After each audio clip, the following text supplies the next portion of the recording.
Once again, welcome back to KC's Classes. KC's Classesന്റെ മറ്റൊരു എപ്പിസോഡിലേക്ക് എല്ലാവർക്കും സ്വാഗതം. This is Kiran CS. UGC net കോമേഴ്സിന്റെ previous year question paper discussion നമ്മൾ കണ്ടിന്യൂ ചെയ്യാണ്.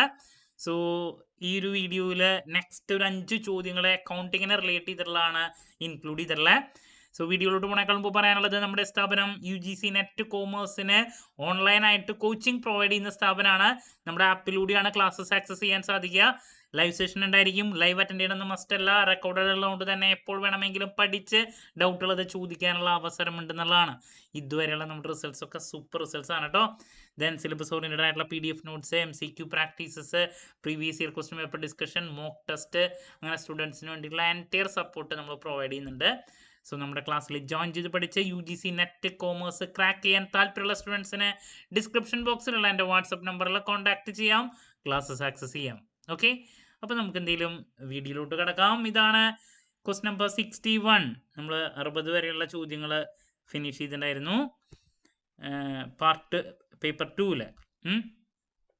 So question number 61, which of the following are the applications of conservatism principle of accounting? Prudence-ന്റെ കാര്യമാണ് ചോദിച്ചിട്ടുള്ളത്. A, valuation of stock in trade at the lower of cost or market value. Then debiting drawings account and crediting purchase account when goods are withdrawn by the proprietor. Then making provision for bad and doubtful debts. Then making provision for discount on creditors. Then creation of investment fluctuation fund. 4 options പറഞ്ഞിട്ടുണ്ട്. അപ്പോൾ conservatism പ്രിൻസിപ്പിളിൽ എന്താണ് പറയുന്നത്? ഒരു കാരണവശാലും നമ്മൾ പ്രോഫിറ്റിന് അല്ലെങ്കിൽ ഗെയിനിന് anticipate ചെയ്യരുത്. നേരെ മറിച്ച് ലോസ് ആണെങ്കിൽ അതിന് നിർബന്ധമായും വരാൻ പോകുന്ന ലോസിനെ നമ്മൾ ആൻറ്റിസിപ്പേറ്റ് ചെയ്യണം. അതിന് വേണ്ടിയിട്ടുള്ള കാര്യങ്ങൾ മുൻകൂട്ടി ചെയ്യണം, പ്രിവെൻഷൻ എടുക്കണം, പ്രൊവിഷൻ ക്രിയേറ്റ് ചെയ്യണം. ഇതാണ് പറയുന്നത്. ഇതിൻ്റെ പർപ്പസ് എന്താ? റവന്യൂ ആണെങ്കിലും അസറ്റ് ആണെങ്കിലും ഒരു കാരണവശാലും ഓവർ എസ്റ്റിമേറ്റ് ചെയ്യാൻ പാടില്ല. ദെൻ ലൈബിലിറ്റി ആണെങ്കിലും ലോസ് ആണെങ്കിലും അതിനെ അണ്ടർ എസ്റ്റിമേറ്റ് ചെയ്യാനും പാടില്ല. ഓക്കെ, അതാണ് ഇതിൻ്റെ മെയിൻ എയിം എന്ന് പറയുന്നത്.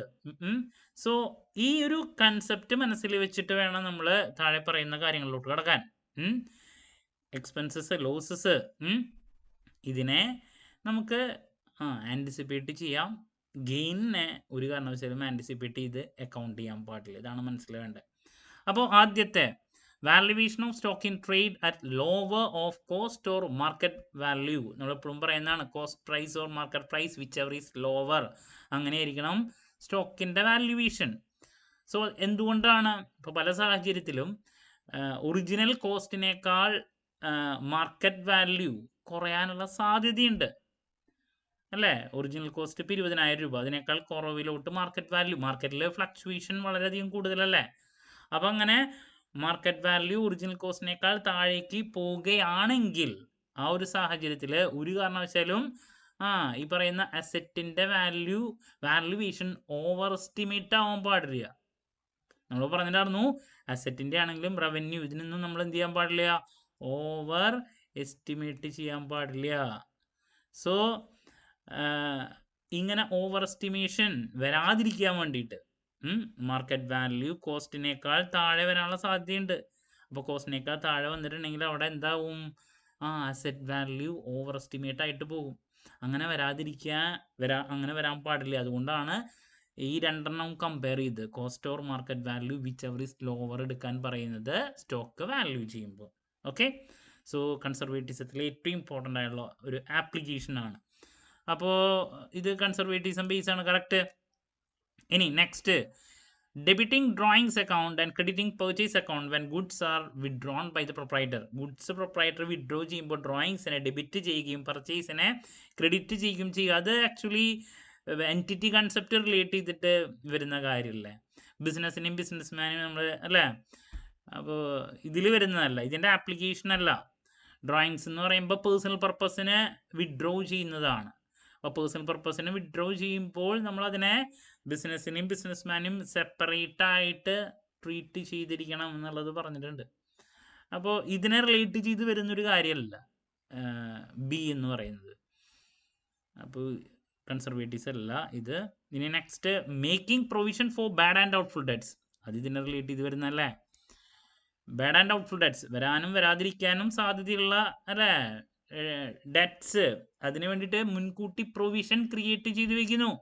കൺസർവേറ്റിസം ബേസ് ആണ്, പ്രൊഡൻസ് ബേസ് ആണ്. Correct. Then making provision for discount on creditors, അത് ഇതിന് ഓപ്പോസിറ്റാ. ക്രെഡിറ്റേഴ്സിൻ്റെ കയ്യിൽ നിന്ന് ഡിസ്കൗണ്ട് കിട്ടാന്ന് പറഞ്ഞിട്ടുണ്ടെങ്കിൽ അത് ആക്ച്വലി ഗെയിൻ ആണ്. ഗെയിന് പ്രൊവിഷൻ ക്രിയേറ്റ് ചെയ്യാൻ പാടില്ല എന്നുള്ളതാണ് നമ്മൾ പറഞ്ഞിട്ടുള്ളത്. സോ അത് കൺസർവേറ്റീവ്സിന് അഗെയിൻസ്റ്റ് അല്ലേ, അല്ലെങ്കിൽ കൺസർവേറ്റീവ്സിൻ്റെ ആപ്ലിക്കേഷൻ അല്ല. ഓക്കെ, അപ്പം ഇത് വരില്ല. Then creation of investment fluctuation fund, അത് ഇതായിട്ട് റിലേറ്റ് ചെയ്തിട്ടുള്ളതാണ്. ഇൻവെസ്റ്റ്മെൻറ്റ് ഫ്ലക്ച്വേഷൻ ഫണ്ട് ക്രിയേറ്റ് ചെയ്ത് വയ്ക്കുന്നു. ഇതിലെന്തെങ്കിലുമൊക്കെ ഇൻവെസ്റ്റ്മെൻറ്റിലൊക്കെ വ്യത്യാസങ്ങൾ അല്ലേ വരുമ്പോൾ അതിനെ പ്രിവെൻറ്റ് ചെയ്യാൻ വേണ്ടിയിട്ട്. അപ്പോൾ എയും സിയും ഇയുമാണ് കൺസർവേറ്റിസം പ്രിൻസിപ്പിളിൻ്റെ ആപ്ലിക്കേഷൻസ് ആയിട്ട് വരുന്നത്. അപ്പോൾ എയും സിയും ഇ എന്ന് പറയുമ്പോൾ ഏതാ വരിക? ഓപ്ഷൻ 4 ആണ് ആൻസർ. നമുക്ക് ക്ലാരിറ്റി കിട്ടിയെന്ന് പ്രതീക്ഷിക്കുന്നു എക്സ്പ്ലനേഷൻ കേട്ടോ. So that's about 61. Moving to 62. Question നോക്കാം എന്താണെന്ന്. ചോദ്യം ഇതാണ്: identify the correct order in which the assets of the firm shall be applied in case of dissolution of a partnership firm. Partnership firm dissolution ആകുന്ന സമയത്ത് നമ്മൾ എങ്ങനെയാണ് set ചെയ്യേണ്ട കാര്യങ്ങൾ എന്നുള്ളതാണ്. പേ ഓഫ് ചെയ്ത് അവസാനിപ്പിക്കേണ്ട ആ ഒരു ഓർഡർ ഉണ്ട്, നമ്മൾ പഠിച്ചിട്ടില്ല. സോ ആദ്യം പറയുന്നു paying to each partner rateably which is due to him from the firm for advances as distinguished from capital, then paying receipts if any to partners in the proportion in which they were entitled to share profit, then paying the debts of the firm to third parties, paying to each partner ratably what is due to him on account of capital. ഇതാണ് പറഞ്ഞിട്ടുള്ള. നമുക്ക് നോക്കാം. അപ്പോൾ ആദ്യം നമുക്കറിയാം പുറമെ third പാർട്ടീസിന് കടം ഉണ്ടെങ്കിൽ അത് ആദ്യം കൊടുത്ത് അവസാനിപ്പിക്കണം. അതാണ് ഫസ്റ്റ് പരിപാടി എന്ന് പറയുന്നത്. അപ്പോൾ സി ആണ് ആദ്യത്തെ. ഓക്കെ, അപ്പോൾ ഇത് 1 ഇടണം. ഇനി നെക്സ്റ്റ് അതിന് ശേഷം പിന്നെ paying to each partner rateably what is due to him from the firm for advances as distinguished from capital. Capital അല്ലാതെ കണ്ട് പാർട്ട്ണർ അഡ്വാൻസസ് എന്തെങ്കിലും സ്ഥാപനത്തിലോട്ട് കൊടുത്തിട്ടുണ്ടെങ്കിൽ, ദാറ്റ് മീൻസ് ലോണൊക്കെ ആയിട്ട് കൊടുത്തിട്ടുണ്ടെങ്കിൽ അത് നെക്സ്റ്റ് പേ ഓഫ് ചെയ്യണമെന്ന് നമ്മൾ പഠിച്ചിട്ടുണ്ട്.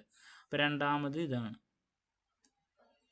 ഇനി മൂന്നാമത് വരുന്നത് ശരിക്കും എന്താ, paying to each partner rateably what is due to him on account of capital. പിന്നെ ഒരു പാർട്ണർക്ക് എന്ത് ചെയ്യണം, ഓർഡർ അനുസരിച്ചിട്ട് കൊടുക്കാനുള്ളത് കൊടുത്ത് അവസാനിപ്പിക്കേണ്ടതാണ് പിന്നെ വരുന്നത്. കാരണം ഏറ്റവും അവസാനം മാത്രമാണ് പ്രോഫിറ്റ് എന്തെങ്കിലും ഉണ്ടെങ്കിൽ അതിൻ്റെ പ്രൊപ്പോർഷൻ അല്ലേ. If I need to partner in proportion in which they were entitled to share profit, പിന്നെ എന്തൊക്കെ സെറ്റിൽ ചെയ്യാണ്ടൊക്കെ കഴിഞ്ഞിട്ട് ഏറ്റവും അവസാനം പ്രോഫിറ്റിൻ്റെ സെറ്റിൽമെൻ്റ് ഉള്ളു. അപ്പോൾ ലാസ്റ്റ് വരുന്നത് ഇതാണ് ബി. അപ്പോൾ സി എ ഡി ബി അല്ലേ, സി എ ഡി ബി ഏതാ, C A D B option 3 ആണ് ആൻസർ വരാം. ഓക്കെ, ക്ലാരിറ്റി കിട്ടിയെന്ന് പ്രതീക്ഷിക്കുന്നു. Moving to next question. Question number 63. ചോദ്യം നോക്കാം. Which of the following statements are incorrect for amalgamation in the nature of merger.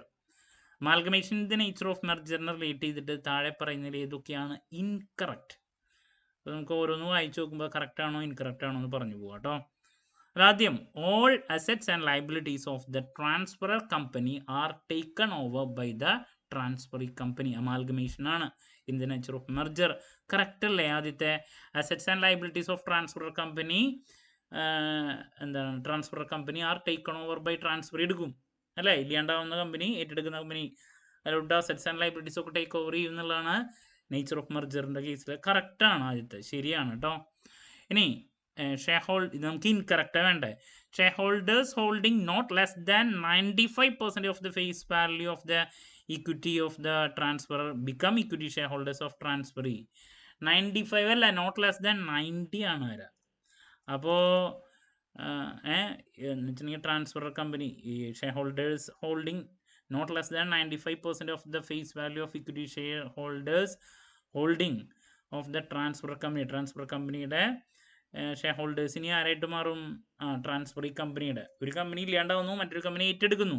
അപ്പോൾ ഇനി ഏറ്റെടുക്കുന്ന കമ്പനിയുടെ ഭാഗമായിട്ട് മാറും. അത് നോട്ട് ലെസ് ദാൻ 95 എന്നല്ല, 90, മിനിമം 90 എന്നാണ്. ഇവിടെ 95 എന്ന് പറഞ്ഞിരിക്കുന്നത്. അപ്പോൾ ഇത് തെറ്റാണ്. അപ്പോൾ ഇൻകറക്റ്റിലായത് ബി ഇൻകറക്റ്റ് ആണ്. ഇനി payment of purchase consideration may be made in cash per share. അല്ലല്ലോ, ഫ്രാക്ഷണലൊക്കെ വരുമ്പോഴാണ് ക്യാഷിൽ വരിക, അതല്ലെങ്കിൽ ഈക്വിറ്റി ഷെയറിൽ തന്നെയാണ് വരിക. അപ്പോൾ സിയും തെറ്റാണ്.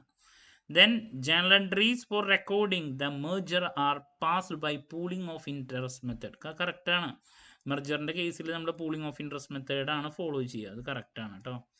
Then the business of the transferor company is not intended to be carried on by transferee company. Transfer കമ്പനിയുടെ ബിസിനസ് ഇനി ട്രാൻസ്ഫറി കമ്പനി ഏറ്റെടുക്കില്ല എന്ന് പറയണത്. അത് തെറ്റാ. ഏറ്റെടുക്കുമല്ലോ. അപ്പോൾ ഇത് തെറ്റാ. നോട്ട് ഇൻറ്റൻറ്റഡ് എന്ന് പറയുന്നത് അത് തെറ്റാണ്.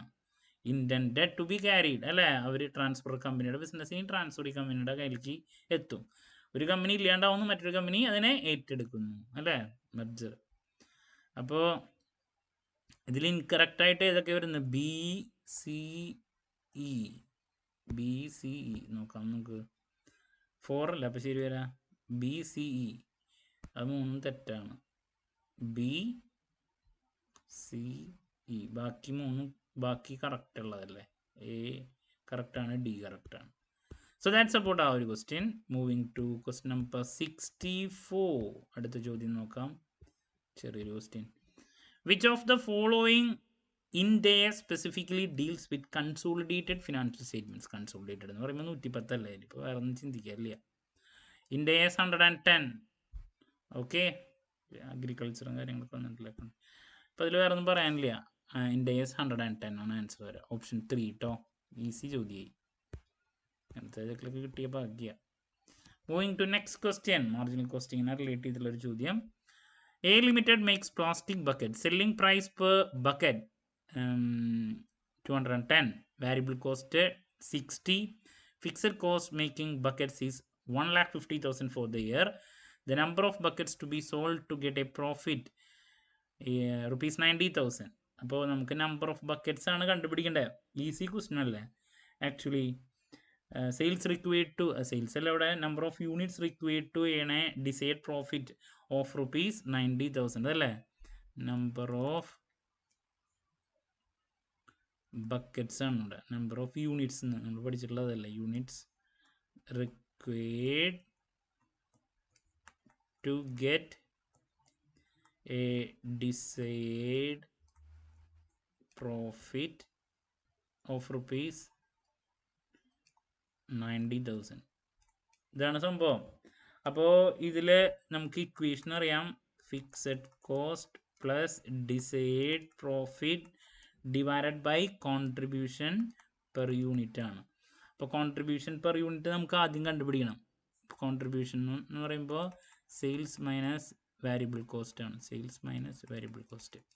സെയിൽസ് 210, സെല്ലിംഗ് പ്രൈസ് 210 വരുന്നു, മൈനസ് വാരിയബിൾ കോസ്റ്റ് 60. അപ്പോൾ കോൺട്രിബ്യൂഷൻ പെർ യൂണിറ്റ് എത്ര വരും? 150. അപ്പോൾ അത് കിട്ടി. ഫിക്സഡ് കോസ്റ്റ് പറഞ്ഞിട്ടുണ്ട് 1,50,000. 1,50,000 plus desired profit 90,000 divide by contribution per unit 150. അപ്പോൾ എത്ര വരും? 1,50,000 പ്ലസ് 90,000 എന്ന് പറയുമ്പോൾ എത്ര? 2,40,000 അല്ലേ? Divided by 150. സോ പോയി എത്ര വരും? 1,600 അല്ലേ വരാ? 1,600. ഓപ്ഷൻ 4 ആണ് ആൻസർ വരാം. 1,600 buckets. Okay, so easy question. ഇങ്ങനത്തെ കിട്ടുകയാണെങ്കിൽ നമുക്ക് ആ ഇക്വേഷൻ അപ്ലൈ ചെയ്ത റെഡി മണി ആൻസറാണ്. സോ ദാറ്റ്സ് അബൌട്ട് ആ ഒരു ചോദ്യത്തിൻ്റെ ആൻസർ കേട്ടോ. അപ്പോൾ നമ്മളിന്ന് 5 ക്വസ്റ്റ്യൻസ് ഡിസ്കസ് ചെയ്തു. പ്രീവിയസ് ഇയറിലെ അക്കൗണ്ടിങ്ങിനെ റിലേറ്റ് ചെയ്തുള്ള 5 ചോദ്യങ്ങളാണ് ഡിസ്കസ് ചെയ്തിട്ടുള്ളത്. അപ്പം നെക്സ്റ്റും അക്കൗണ്ടിങ് തന്നെയാണ് നമുക്ക് അടുത്ത ക്ലാസ്സിലും കണ്ടിന്യൂ ചെയ്യാനുള്ളത്. ഓക്കെ, അപ്പോൾ നെക്സ്റ്റ് ക്ലാസ്സിൽ അഡീഷണൽ ക്വസ്റ്റ്യൻസും ആയിട്ട് വീണ്ടും കാണാം. എന്ത് ഡൗട്ട് ഉണ്ടെങ്കിലും കമൻറ്റ് ചെയ്യുക, അതിനുള്ള മറുപടി ഞാൻ വീഡിയോസിലൂടെ നൽകുന്നതായിരിക്കും. നമ്മുടെ ഓൺലൈൻ ബാച്ചിന് ജോയിൻ ചെയ്യാൻ താല്പര്യമുള്ള സ്റ്റുഡൻസ് ഡിസ്ക്രിപ്ഷൻ ബോക്സിലുള്ള എൻ്റെ വാട്സപ്പ് നമ്പറിൽ കോൺടാക്ട് ചെയ്യാം കേട്ടോ. മറ്റൊരു വീഡിയോയുമായി വീണ്ടും കാണാമെന്നുള്ള പ്രതീക്ഷയോടെ നിർത്തുന്നു. This is Kiran CS signing off. Have a nice day. Thank U.